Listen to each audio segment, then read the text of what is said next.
የኛ መስቀል ከክርስቶስ መስቀል የተከተለ መሆን አለበት።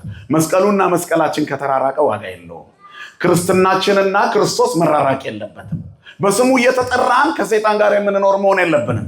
የዓለምን ጸበል ጸሪቅ እየቀመሱ በዲያብሎስ ጽዋ እየተጎነጩ ግማሽ ተቀብተው ግማሽ ተላጭተው ክርስቲያን መሆን የሚያሻቸው ሰዎች አሉ። የሁለት ሀገር ባንዲራ ይዘው የሚጓዙ ሰዎች ከሁለቱም ዓለም ያሉ፣ ዘረኝነቱም የነሱ ክርስትናውም የነሱ፣ ጭፍን ብሔርተኝነቱን ከመንፈሳዊነት ጋር እያይዘው የሚሄዱ እግዚአብሔርን በልካቸው አሰርተው መጽሐፍ ቅዱስን በራሳቸው ተርጉሞ የሚኖሩ ሰዎች አሉ። ራስ ላይ እንደመቀለድ ነው።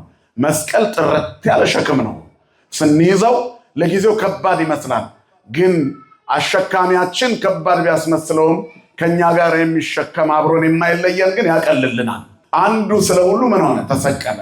አንዱ ስለ ሁሉ ተራበ። አንዱ ስለ ሁሉ ተጠማ። አንዱ ስለ ሁሉ ታመመ። እና ሰው ራሱን ማክበር የሚጀምረው ይህንን ሲረዳ ነው። ይሄ ሁሉ ለእኔ ነው ብለን የምናስብበት ደረጃ ላይ ከደረስን ግሩም ይሆናል። የጲላጦስ አደባባይ ቅድም ሲተረክ ቀለል ብሎ የተነበበ ይመስለናል። ክርስትና እንድንሰማው ተደርጎ ቀሎ ተነገረን።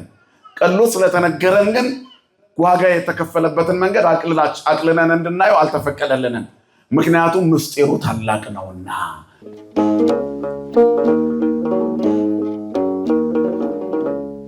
በስመ አብ ወወልድ ወመንፈስ ቅዱስ አሐዱ አምላክ አሜን። ሰላመ ገብርኤል መልአክ በላይ ለማርያም ዛይረፈ ከመ እዜን ሆዳቶ አልኮ ትሩፈ እግዚአብሔር ሀበን ሲሳይ ልቡና መጽሐፈ ወአፉ የሙሴ ለእመ ኮነ ጸያፈ ጰራቅሊጦስ አሮን ይኩነኒ አፈ።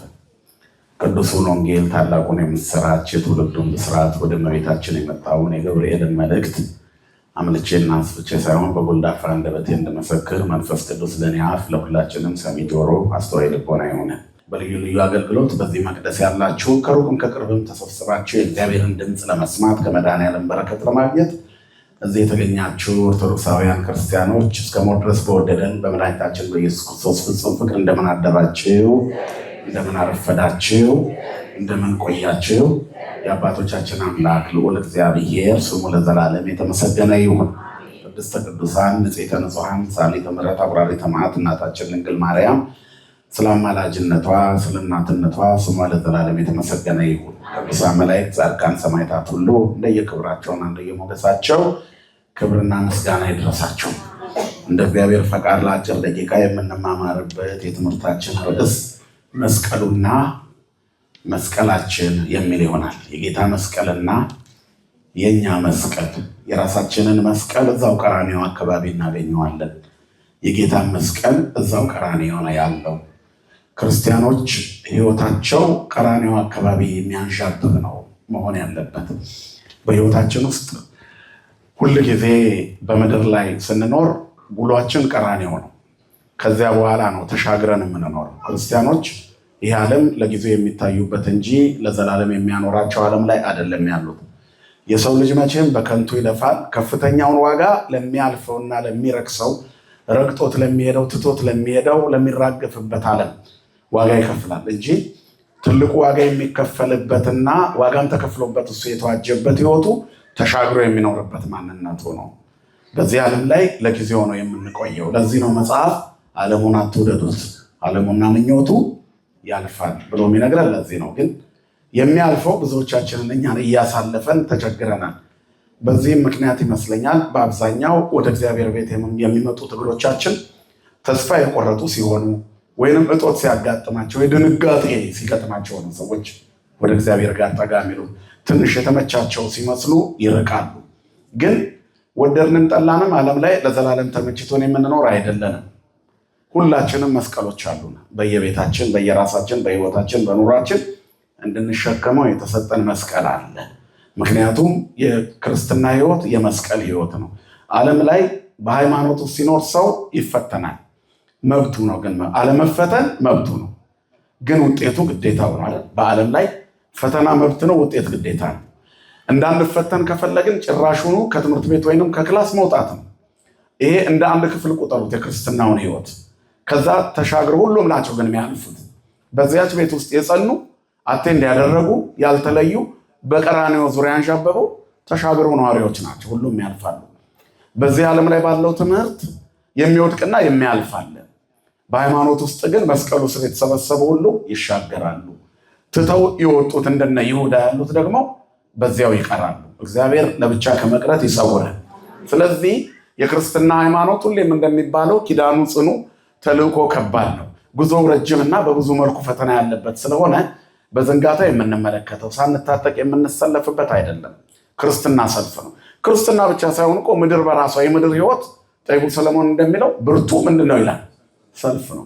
ብርቱ ሰልፍ የሚለው እኮ ውጣ ውረድ ለማለት ፈልጎ ነው እንጂ ተደርደረ ላይን ጠብቆ ስለመሄድ አይደለም የሚወራው። ብርቱ ሰልፍ ማለት ውጊያ ማለት ነው፣ ተጋድሎ ማለት ነው። ብርቱ ሰልፍ ማለት ከባድ ጦርነት ማለት፣ እረፍት የለሽ ህይወት ማለት ነው። አርፎ የረካለ አሁን በዚህ ምድር ላይ እስከ መጨረሻ ደስ ያለው ሰው አለ? እንቅልፋችን እንደጣፈጠን ሳንጠግበው አይደል?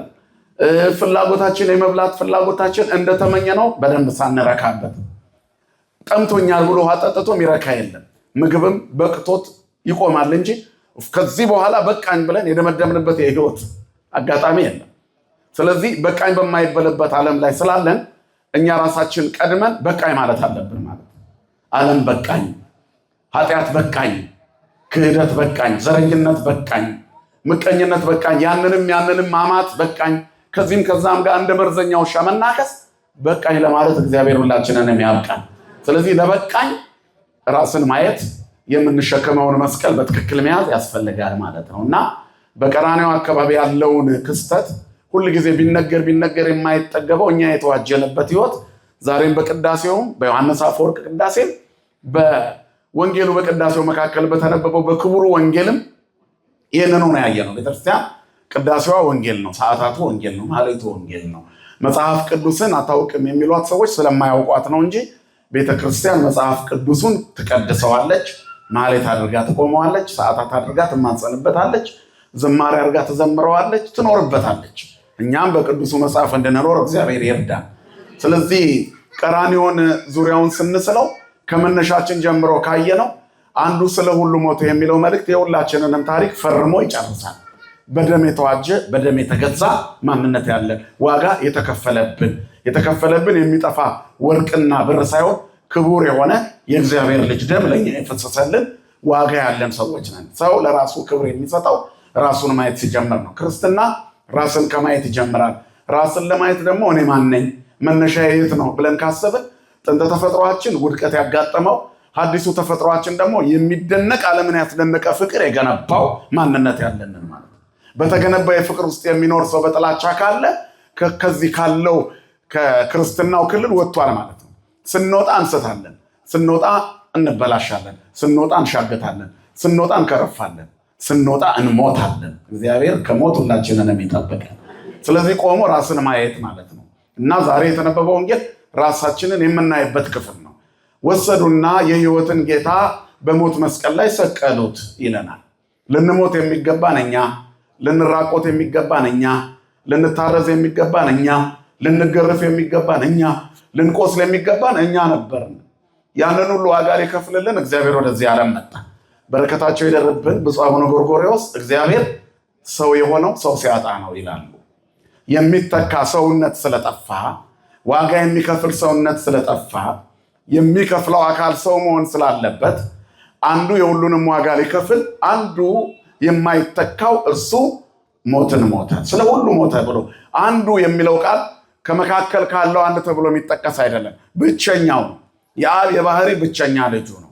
ለእናቱም አንድ ለአባቱም አንድ የሆነ እርሱ አንዱ የሰማይና የፍጥር ጌታ የሰማይና የምድር ፈጣሪ ከሶስቱ አካል አንዱ አካል ስለ ሁሉ ሞተ። ከሶስቱ አንዱ ስለ ሁሉ ምን ሆነ? ንገረኝ እንጂ። አንዱ ስለ ሁሉ ምን ሆነ? ተሰቀለ። አንዱ ስለ ሁሉ ተራበ። አንዱ ስለ ሁሉ ተጠማ። አንዱ ስለ ሁሉ ታመመ። እና ሰው ራሱን ማክበር የሚጀምረው ይህንን ሲረዳ ነው። ይሄ ሁሉ ለእኔ ነው ብለን የምናስብበት ደረጃ ላይ ከደረስን ግሩም ይሆናል። የጲላጦስ አደባባይ ቅድም ሲተረክ ቀለል ብሎ የተነበበ ይመስለናል። ክርስትና እንድንሰማው ተደርጎ ቀሎ ተነገረን። ቀሎ ስለተነገረን ግን ዋጋ የተከፈለበትን መንገድ አቅልለን እንድናየው አልተፈቀደልንም። ምክንያቱም ምስጢሩ ታላቅ ነውና። የጲላጦስ አደባባይ የደም ጎርፍ ተሞልቶ ነበር። ተደርጎ የማይታወቅ ፍርድ ተንጋሎ ነበር። በዚያ ዘመን የነበረው አይሁዳውያን ወንጀለኞችን የሚቀጡበት ጅራፍ ከሮማውያን በቀኝ ግዛት ስለተያዙ ከነሱ የወሰዱት መግረፊያ ነበር። መግረፊያው ወንጀለኞችን ለማናጠዝ የተሰራ ስለነበረ በጠፍር የተሰራ ነው። ያ ጠፍር በውስጡ ሚስማሮች ያሉት ነው። ሰውነቱ እየተቦጨቀ ነው ሰውየው የሚያልቀው። ስለዚህ የተገረፈም ይሞታል፣ የሚሰቀልም ይሞታል። ፍርዱ አንደኛውን ለስቃይ አንደኛውን ለሞት ይዳርገዋል። ስለዚህ የተገረፈ አይሰቀልም፣ የሚሰቀል ደግሞ አይገረፍም ነበር። ክርስቶስ ግን ሁለቱንም ነው የሆነው። ይህንን ሁሉ ለማን ነው የሆነው? ለእኛ ነው፣ ለእኔና ለእናንተ ነው። እኛ የቆምንበት ቦታ የእሱ ልጆች ያሰኘናል ብለን ማሰብ አለብን። አንድ የህግ አስከባሪ ወይንም የፖሊስ ልጅ ወይ የመርማሪ ፖሊስ ልጅ ሌባ ሆኖ ቢገኝ የአባቱን ስም ያስጠራል ወይስ ያስጠፋል? ንገሩኝ። የዳኛ ልጅ ቀማኛ ቢሆን የአባቱን ስም ያስከብራል ወይስ ያዋረዳል? እኛ የፍቅር ልጆች ነን። በጥላቻ ቦታ ላይ ከቆምን የአባታችንን ስም እያስጠፋ ነው። ማነሽ ተብለሽ ስትጠሪ አለው ብለሽ ልትናገሪ የሚያስታቅቅሽ ቦታ ላይ መቆም የለብሽም። ራስን ማየት ከዚህ ይጀምራል። ስለዚህ አንዳንድ ጊዜ መስቀላቸውን መሸከም ፈርተው ያልተገባ ቦታ ላይ ቆመው እርቃናቸውን ያሉ ሰዎች የበዙበት ዘመን ላይ ነው ያለ ነው። እኛ ግን የራሳችንን መስቀል እንድንሸከም ክርስቶስ ያሳስበናል። የሚከተለኝ ቢኖር ሊከተለኝ የሚወድ ቢኖር ይጹር መስቀሉ ነው አይደል? ራሱን ይካድ። ከዚያ በኋላ መስቀሉንም ተሸክሞ ምን ይላል? ይጨክን ይላል መሃል ላይ። ክርስትና ያችሁ መጀመሪያ መወሰን፣ ከዛ መጨከን በራስ ላይ። ከዚህ በኋላ የኛው አያስፈልገኝም የሚሻለኝ ነው የሚያዋጣኝ ነው ብሎ በራስ ላይ መጨከን፣ መወሰን። ተድላና ደስታ ከሚመስለው የውሸት ዓለም መጨከን፣ ጊዜያዊ ተድላና ደስታ ሰጥቶ ዘለቄታዊ ክብራችንን ከሚያሳጣን ዓለም በጊዜ መላቀቅ፣ ዓለምን ሳትንቀን መላቅ፣ ዓለም ሳትተፋን እኛ ቀድመን መጥፋት። እስከ መጨረሻ ያከበረችው ሰው የለን። ዓለም ተጠቅማ ትወረውራለች። በስራው ዓለም እንኳን ጡረታ የሚባል ይወጣላል። ጡረታ የሆነ እድሜያችን ከፍ ሲል ጡረታ እንወጣለን። ጉልበታችን ስለደከመ ለእኛ ታስቦ አይደለም። ስራው እንዳይበደል ነው ጡረታን ያወጣዋል። ስራው እንዳይበደል በቀልጣፋ አዲስ ትውልድ ለመተካት በትኩስ ኃይል በአዲስ ጉልበት ለማሰራት ነው እንጂ በጣም አገልግላል ብሎ አይደለም። ሰው ሪታይር የሚያደርገው ስለደከመው፣ በቃ ደክመዋል ይበቃል። አንተ እጅ ሲንቀጠቀጥ ጎንበስ ቀና ስትል ሰዓት ትጨርሳለህ። ቀልጠፍ አድርጎ ስራውን የሚሰራ ያስፈልጋል ብሎ ነው እንጂ ለእኛ አስቦ ቢሆን ሙሉ ደሞዛችንን እየሰጠ ያስቀምጠን አይደለም። ሸራርፎ እየሰጠ ነው የሚያስቀምጠን አለ። በክርስትና ግን ጡረታ የለም። እንደ ንስር ክንፋችን እየታደሰ ፈዋሽነታችን፣ ቅድስናችን፣ አዳኝነታችን ከክርስቶስ ያገኘነው መድኃኒትነታችን እየጨመረ እኮ ነው የሚሄደው። ጻድቁ አቡነ ተክለ ሃይማኖት ዛሬም አሉ፣ ጡረታ አልወጡም። እግዚአብሔር የተመሰገነ ይሁን። ቅዱስ አትናቴዎስ ዛሬም አለ፣ ጡረታ አልወጣም። ዮሐንስ አፈወርቅ ዛሬም አለ፣ ጡረታ አልወጣም። ቅዱስ ጳውሎስ ዛሬም አለ፣ አቡነ አረጋዊ ዛሬም አሉ። ጡረታ የለም በክርስትና። በክርስትና ሃይማኖት ዘላለማዊነት ነው ያለው። እስከ በሌለው ህይወት ውስጥ ለመኖር አሁን መጨከን ያስፈልጋል። ታዲያ እዛ ጋር ለመድረስ እዚህ ጋር መጨከን ያስፈልጋል። ለማያኖረን ዓለም ተማርከን የምንኖርበትን የሰማዩን ቤታችንን ላለማጣት ትልቁ ማደሪያችን እዛ ነው ያለው። የዚህን ዓለም ስቃይ አለመፍራት፣ አለመደንገጥ፣ መጨከን ማለት ነው። ጨክኑ፣ አትፍሩ ነው ትልቁ መልእክት። ብዙዎቻችን እንፈራለን። ድህነት እንፈራለን፣ ሞት እንፈራለን፣ ህመም እንፈራለን፣ ብዙ ነገር እንፈራለን። ብርዷን እንኳን ፈርተው ዛሬ ከመድኃኔዓለም የቀሩ ሰዎች አሉ።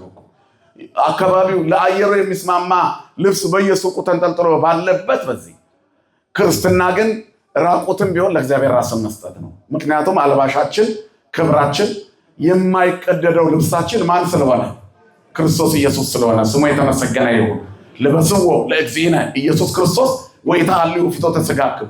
ጌታ ኢየሱስ ክርስቶስን ልበሱት እንጂ ምኞቱ እንዲፈጸም ለሥጋ አታድሉ ይላል ሐዋርያው ቅዱስ ጳውሎስ ሮሜ 13:14 ላይ።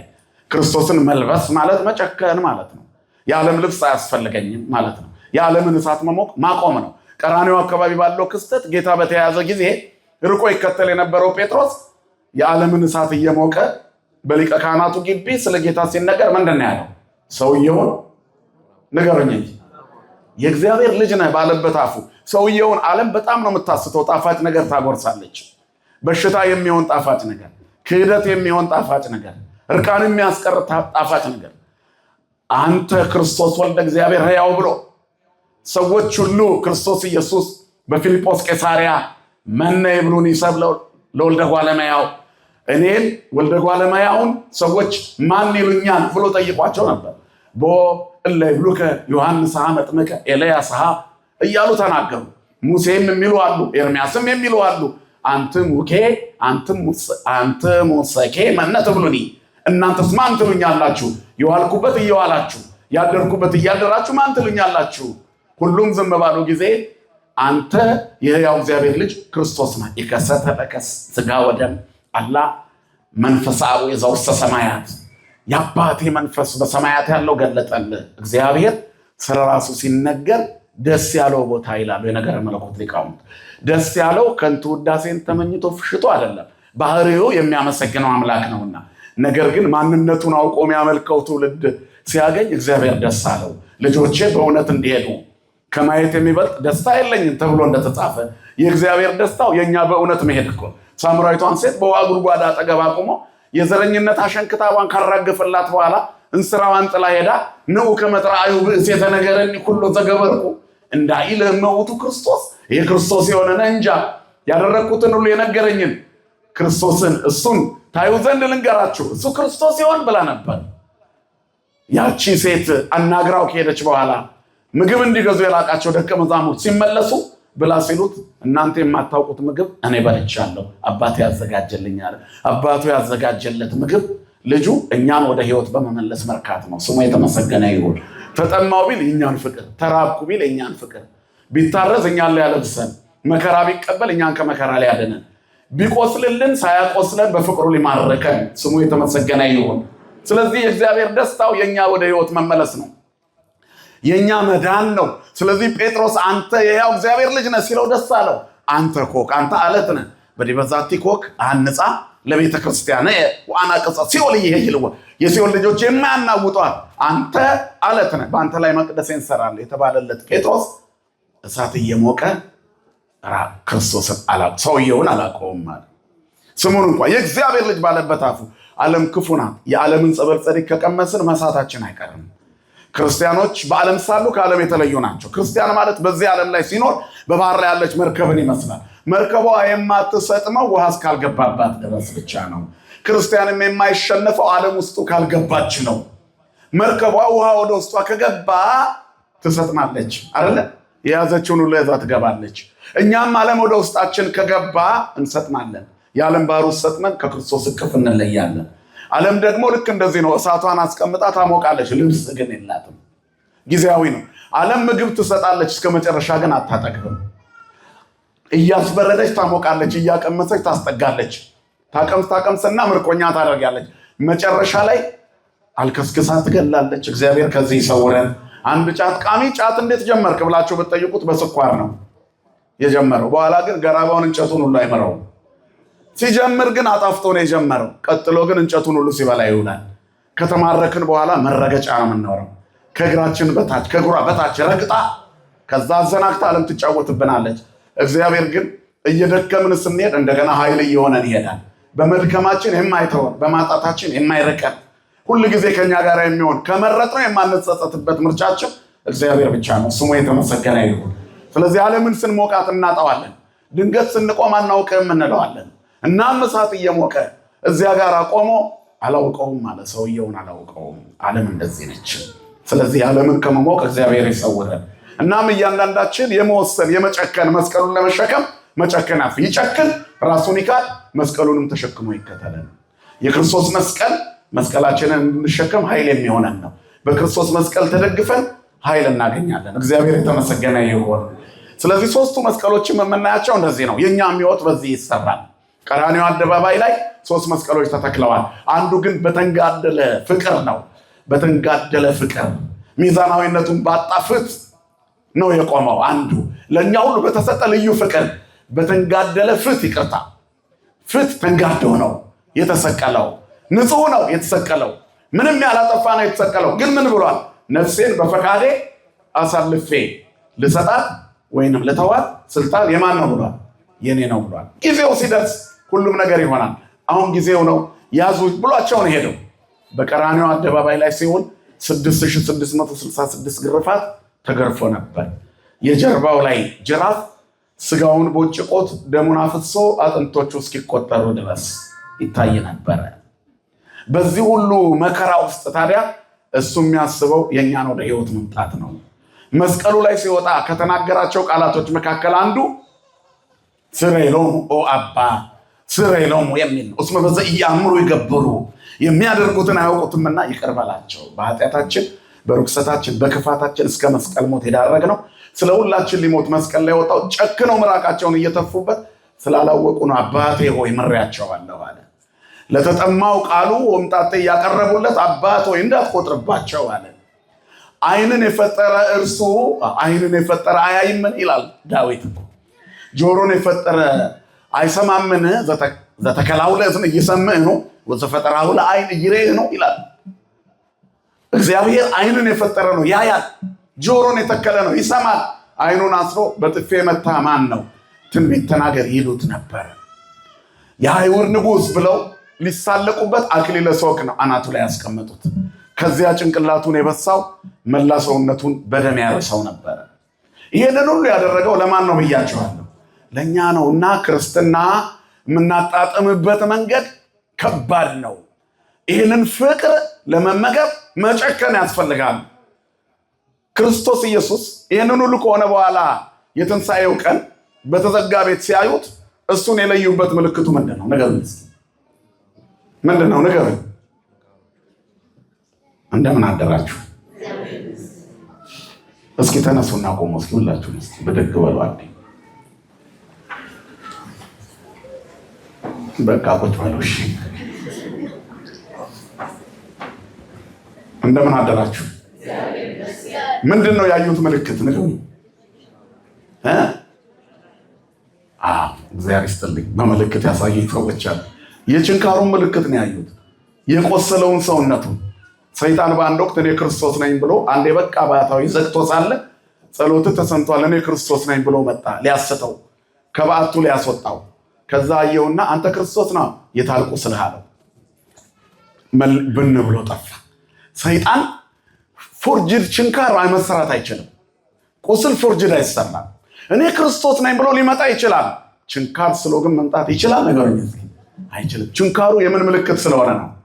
እኛን የወደደበት ነገሩኝ፣ የፍቅር ምልክት ስለሆነ ነው። ዘካርያስ 13 ላይ የተቸነከረ እጆቹን የተወጋ ጎኑን የቆሰለውን አይተው ይሄ ቁስልህ ምንድን ነው ሲሉት በወዳጆቼ ቤት የቆሰልኩት ቁስል ነው ይላል። እኛ ኃጢአታችን አምላክ ለእኛ እንዲቆስል አድርጎታል።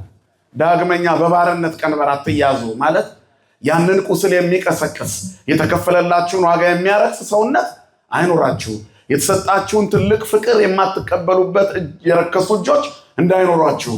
ዳግመኛ በባርነት ቀንበር አትያዙ፣ ጸንታችሁ ቁሙ ይላል። ለመቆም መስቀል መሸከም ያስፈልጋል። የሚወደኝ ራሱን ይካድ፣ ይጨክን፣ መስቀሉን ይሸከም። መስቀል መሸከም ያስፈልጋል። ኪዳኑ ጽኑ ነው። ትዕግስት ያስፈልጋል። ሃይማኖታዊ ብርታት፣ መንፈሳዊ ጽናት ያስፈልጋል። በየትኛውም የህይወት ተግዳሮት ውስጥ እኔ ክርስቲያን ነኝ የሚለው አዋጅ መስቀል የመሸከም ምልክት ነው። ክርስቶስን የለበሰች ነፍስ በየጊዜው ብርቱ ሰልፍ አለባት፣ ግን አትሸነፍም። በየትኛውም ሰልፍ ውስጥ አለን። አይላፍ በየማነከ ውሃቤ ከሰ ይቀርቡ ነው። ሺዎች በቀኝ ይቆማሉ፣ ጠላቶች ግን አይቀርቡ። ማን ስላለ ከአንተ ጋር? ማን ስላለ ከኛ ጋር? እግዚአብሔር ስላለ ከኛ ጋር። ስለዚህ እግዚአብሔር ከኛ ጋር ከሆነ ማንም አይቃወመንም። መስቀሉ ቀራንዮ ላይ 3 ሰዎች መስቀል ተሸክመዋል። ስለ አንዱ ሁሌም ተርከን የማንጨርሰው ፍቅር ነው። ስለ እግዚአብሔር ሰው ቢናገር አያልቅበትም። ስለ እግዚአብሔር አያልቅም። በአንድ ወቅት ምን ይባላል? አንድ ትምህርት ቤት ውስጥ የነገር መለኮት ትምህርት ቤት ውስጥ ፈተና ኤግዛም፣ የመጨረሻ ኤግዛም ነበራቸው እና አስተማሪያቸው የክርስቶሎጂ የነገረ ክርስቶስ አስተማሪ ነው እና ፈተናው ላይ 2 ትልልቅ ወረቀት ሰጣቸውና በአንደኛው ገጽ ላይ ስለ እግዚአብሔር የተረዳችሁትን ጻፉ፣ በሁለተኛው ገጽ ላይ ደግሞ ስለ ሰይጣን ጻፉ አላቸው ይባላል። እናም አንድ ተማሪ ግን እስከ መጨረሻ ድረስ ስለ እግዚአብሔር ሲጽፍ 4ቱም የገጹ ፊትና ኋላ አለቀበት። ከዛ ሰዓታችሁ አልቋል ሲባል ከታች 2ኛ ብሎ ጥያቄ ያስቀመጠና ስለ እግዚአብሔር አልጨረስኩም፣ ለሰይጣን ግን ጊዜ የለኝም ወረቀትም የለኝም አለ ይባላል። ትልቁ ነገር ይሄ ነው። ለክፋት ጊዜ ማጣት፣ መስቀሉን መሸከም፣ ለተንኮል ጊዜ ማጣት፣ ለሰይጣን አሰራር ጊዜ ማጣት። ክርስትና ያጠነክራል። የሚያጠነክረው ራስን ቢዚ በማድረግ ነው። በምን? በጸሎት በመትጋት። መኪናችሁን እየነዳችሁ ጸሎት ጸልያችሁ ታውቃላችሁ? በብዙ ጭንቀትና ሀሳብ ነው የምትሄዱት አይደል? ክርስቲያን በመንገድ ሁሉ እሱ ነው። በፍጹም ልብ በእግዚአብሔር ታመን ይላል። በራስ ማስተዋል አትደገፍ ይልና በመንገድ ሁሉ እርሱን ወቅ፣ እርሱም ጎዳናህን ያቀናላል። እግዚአብሔር መሪያችን ነው። ኢሳይያስም እግዚአብሔር ሁል ጊዜ ይመራሃል፣ ነፍስህን ከመልካም ነገሮች ያጠግባል፣ አጥንቶችንም ያጠናል ይላል። አንተም እንደሚጠጣ ገነት ውሃውም እንደማያቋርጥ ፈሳሽ ትሆናለህ። የመንገድ ላይ መሪ ትሆናል። ስትመራ ትመራለህ፣ ሲበራልህ ታበራለህ፣ ስትሞላ ትሰጣለህ፣ ለሌሎች ታፈሳለህ። ክርስቲያን ሞልቶለት የሚያፈስ ነው። ቤታችን እኮ ነው ሀገር ቤት የኛ በር ነው የሚንኳኳው። ቤተክርስቲያን የምንመላለስ ከሆነ በሌሊት የታመመ የቃዠ ልጅ ካለ የኛ ቤት ይንኳኳል። ለምን? ቤተክርስቲያን ስለሚሄዱ ጸበል እነሱ ቤት አይጠፋም ተብሎ ሞልቶልን እናፈሳለን። ማን ይመስገን ብያቸዋል። እግዚአብሔር የተመሰገነ ይሁን። ስለዚህ ለሌሎች የሚተርፍ ህይወት ሊኖረን ያስፈልጋል። ክርስትና ከምንኖረው የሥጋ ድካም ጋር የማይነጻጸር ነው እና ምናልባት በህይወታችን ትላንትናም ስል ነበር ብዙ ፈተናዎች፣ ሰልፎች ይኖሩብናል። ለሰው የማንናገር ሮጠን አንጨርሰውም። ይህን ፈተና ራሳችን ጥረን አንጨርሰውም፣ አይሞላልንም። የትኛውም መንገድ ቢሆን ሰንበትን ሽረን ስለሰራን አይሞላልንም። ከእግዚአብሔር መቅደስ ምክንያት አድርገን ስለራቅን የራቅነው ነገር ስኬታማ አይሆንም። ብንሄድም ባንሄድም ዓለም ከልኳ አሳልፋ አትሰጠንም። እግዚአብሔር ግን አትረፍርፎ ይሰጣል። ክብርና ምስጋና ይድረሰው። ስለዚህ የኛ መስቀል ከክርስቶስ መስቀል የተከተለ መሆን አለበት። መስቀሉና መስቀላችን ከተራራቀ ዋጋ የለውም። ክርስትናችንና ክርስቶስ መራራቅ የለበትም። በስሙ እየተጠራን ከሰይጣን ጋር የምንኖር መሆን የለብንም። የዓለምን ጸበል ጸዲቅ እየቀመሱ በዲያብሎስ ጽዋ እየተጎነጩ ግማሽ ተቀብተው ግማሽ ተላጭተው ክርስቲያን መሆን የሚያሻቸው ሰዎች አሉ። የሁለት ሀገር ባንዲራ ይዘው የሚጓዙ ሰዎች ከሁለቱም ዓለም ያሉ፣ ዘረኝነቱም የነሱ ክርስትናውም የነሱ፣ ጭፍን ብሔርተኝነቱን ከመንፈሳዊነት ጋር እያይዘው የሚሄዱ እግዚአብሔርን በልካቸው አሰርተው መጽሐፍ ቅዱስን በራሳቸው ተርጉሞ የሚኖሩ ሰዎች አሉ። ራስ ላይ እንደመቀለድ ነው። መስቀል ጥርት ያለ ሸክም ነው። ስንይዘው ለጊዜው ከባድ ይመስላል፣ ግን አሸካሚያችን ከባድ ቢያስመስለውም ከኛ ጋር የሚሸከም አብሮን የማይለየን ግን ያቀልልናል። እግዚአብሔር እሳትና ውሃ ውስጥ ስንወድቅ ብቻችንን አይተወንም አይደል የሚለው መጽሐፍ። በእሳት ውስጥ ባለፍክ ጊዜ ካንተ ጋር ሆናለሁ፣ በውሃ ውስጥም በገባ ጊዜ አትሰጥምም፣ ካንተ ጋር ሆናለሁ። እሳት ውስጥ ብትጣል ነበልባሉ አያቃጥልም። እሳት የተባለው የሚለበልብ እሳት፣ የሚለበልብ ኑሮ ነው፣ የሚያፍን ህይወት ነው፣ መተንፈሻ ያጣ ጭንቀት ነው። እነዚህ ሁሉ ውስጥ ብቻህን አልተውም። እግዚአብሔር በእሳትና በውሃ መካከል ያሳርፋል። ዳዊትም እንዳለው አይለፍከነ ማእከለ እሳት ወማይ ወአውጻእከነ ውስተ ዕረፍት። በእሳትና በውሃ መካከል አሳረፍከን፣ ወደ ዕረፍት አወጣን። መድኃኒዓለም ያሳርፈን። ስለዚህ መስቀሉን መሸከም አትፍሩ፣ ህጉንና ትእዛዙን ማክበር አንፍራ። በመስቀሉ እዚያ ቀራንዮ ላይ 3 መስቀሎች በግራና በቀኝ የተለያዩ መስቀሎች አሉ። የግራው መስቀል ግራ ሐሳቡን እስከ መጨረሻ ያልተወን፣ የቀኙ መስቀል ሁለቱም ወንበዴዎች ናቸው። እድሜ ልካቸውን ሲዘርፉ የኖሩ ናቸው። በዚያው ህይወታቸው በዚያች ቅጽበት ብታልቅ በቀኝ ስለተሰቀለ ብቻ ያ ወንበዴ አይጸድቅም ነበር።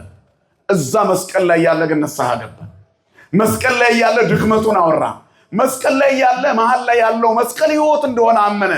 መስቀል ላይ ያለ በመጨረሻይቱ ሰዓት የክርስቶስ ሆነ። 11ኛው ሰዓት ላይ ሲመሽ በወንጌል እንደተጻፈ 3 ሰዓት ላይ ወጣ። ሰራተኛ አለ ሰውየው። ከዚያ በኋላ ሰራተኞቹን አምጥቶ በ1 ዲናር ተነጋግሮ ቀጠራቸው። 6 ሰዓት ላይ ወጣ፣ 9 ሰዓት ላይ ወጣ፣ መጨረሻ ላይ 11 ሰዓት ላይ ወጣ። ሰራተኛ ሲል አገኝ ይዟቸው ገባ። ለሁሉም ጠዋት በተዋዋለው መሰረት ከፈላቸው። የጠዋቶቹ እኛ ጠዋት ጀምሮ ሰርተን እነሱ ግን አሁን መጥተው ከኛ እኩል ለምን ተሰጣቸዋል? የእናንተ ጎደለባችሁ? አልጎደለብንም። የእኔ ጎደለ ብላችሁ ተነጫነጩ፣ ከጎደለ ጨምርላቸዋለሁ። አልጎደለባችሁም፣ ይበቃችኋል። እኛማ ይበቃናል፣ ግን ለሱ ለምን ከኛ እኩል ሰጠኸው? ብሰጠው ባልሰጣቸው የራሴ አይደለም ወይ? ልክ ነው አይደለም? ብዙ ጊዜ የሰው ህይወት ውስጥ ነው የምንኖረው። በየትኛውም ሰዓት ግን ድንገት እንድናለን። ፈያታዊ ዜማን የመጨረሻው 11ኛው ሰዓት ላይ የመጣ ሰው ነው። እግዚአብሔር ግን ከማለዳ ጀምሮ ከተከተሉት እኩል በረከቱን ሰጠው። ክብርና ምስጋና ለስሙ ይሁን። እግዚአብሔርን አግኝቶ እንደ ማረፍ ያለ ትልቅ ዕድል የለም። ያሳርፋል። እግዚአብሔር ሸክምን የሚያቀል ነው አይደል? ወአነ አዕርፈክሙ አንትሙ ክቡዳነ ጽርኑ ኀቤኩ፣ እናንተ ሸክም የከበደባችሁ ወደ እኔ ኑ፣ እኔ ያሳርፋችኋለሁ። ቀንበሬ ልዝብ ሸክሜ ቀሊል። ልዝብ ቀንበር እግዚአብሔር ነው። ቀላል ሸክም ክርስቶስ ኢየሱስ ነው። ስሙ የተመሰገነ ይሁን። አርዑት ሰናይ ወጾር ቀሊል የተባለ እርሱ ነው። ቀላል ሸክም ተብሎ የተነገረ በየትኛውም የህይወት መንገድ ውስጥ ብቻችንን የማይተውን እሳት እንገባ ውሃ መተንፈስ ቢያቅተን የሚያስተነፍሰን ባዶነታችንን የሚሞላ የራቁትነታችን ልብስ እርቃናችንን የሚከድን ሁሌም ከኛ ጋር የሚሆን ዘላለም የማይተወን እርሱ ነው። ይህንን ያገኘው ፈያታዊ ዜማን ነው። ምክንያቱ ምንድን ነው? ፈያታዊ ዘጸጋም ከታች ያሉት ሰዎች ሲሳደቡ እርሱም ተሳዳቢ ሆነ። መስቀል ላይ ጌታ 7 ቃላት ተናግሯል። ወደ መስቀልም 7 ቃላቶች ቀርበዋል። ከቀረቡት 7 ቃላቶች አንዱ የፈያታዊ ዘጸጋምም ቃል ነው። አንተ የእግዚአብሔር ልጅ ከሆንክ ራስን አድነ እኛንም ደግሞ አድናል። ውንብድናውን እየሞተ እንኳን ቀጠለበት። እየሞቱ የሚክዱ ሰዎች አሉ እስከ መጨረሻ። ከዚህ ሰውረን መድኃኒዓለም የሚኖሩ ይመስላቸዋል። ተሻግሮ የተዘጋጀላቸው ሰይጣን ሲያውረን እንዲህ እንሆናለን። የሞት አፋፍ ላይ ሆነን ግፈኞች እንሆናለን። የሞት አፋፍ ላይ ጉድጓዳችን ከተማሰ በኋላ ቆፋሪዎች እንሆናለን። መቃብራችን ከተማሰን በኋላ እንደምንሞት እያወቅን ተንኮለኞች እንሆናለን። ከተንኮል መድኃኒዓለም ሁላችንን ይሰውረን። ፈያታዊ ዜማን ግን ዳነ።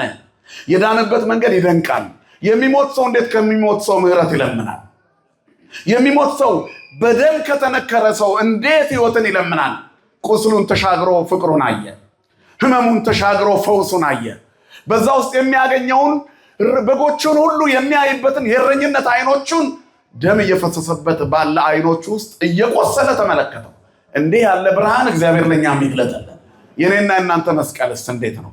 የተሸከምነው መስቀል፣ የተሰጠን መስቀል በመከራችን ውስጥ ተሻግረን ይነጋል ብለን በትዕግስት እግዚአብሔርን አይተነዋል ወይስ በደረሰችብን ትንሽ ነገር እየተማረርን ምን አድርጌ ነው መድኃኒዓለም እዚህ ጋር ያደረስከኝ ብለን ምርር ብሎን እንኖራለን?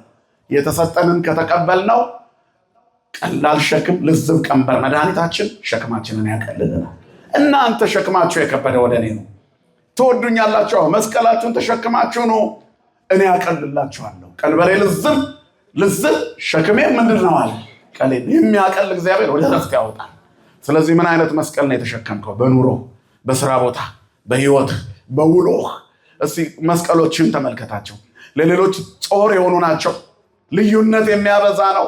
ከአንደበታችን የሚወጣው ምን አይነት ነው? የፈያታዊ ዘጸጋም አይነት መስቀል ነው የኛ መስቀል። ክህደት የበዛበት፣ ኑፋቄ የበዛበት፣ ዘረኝነት የበዛበት፣ ተንኮል፣ ሴረኝነት፣ ሐሜት የበዛበት፣ ምቀኝነት፣ ክፋት የበዛበት በተንኮል የተሞላ ወይስ እንደ ፈያታዊ ዜማን የመጸጸት ስሜት ያለን ርኅራኄ የሚታይብን የተሰጠንን አሜን ብለን የምንቀበል እግዚአብሔርን ተሻግረን ማየት የምንችል ከቁስሉ ጀርባ ያለውን ፈዋሽነቱን የሚሞትበት ምክንያት ሞታችንን ነው ብሎ ያለ መረዳትን ማየት የምንችልበት አይኖች ነው ያለን። እንዲህ ከሆነ እንደ ፈያታዊ ዜማን እኛም እንባረካለን። አበዛውባችሁ መሰለኝ። መስቀሉና መስቀላችን ነው። መስቀላችን መስቀሉን እንዲከተል የመስቀሉ ባለቤት ብርሃኑን ይግለጥልን። የምንኖረውን የእውነት ክርስትና ለሁላችን ያድለን። በፍቅር ያኖረን። ይቆየን።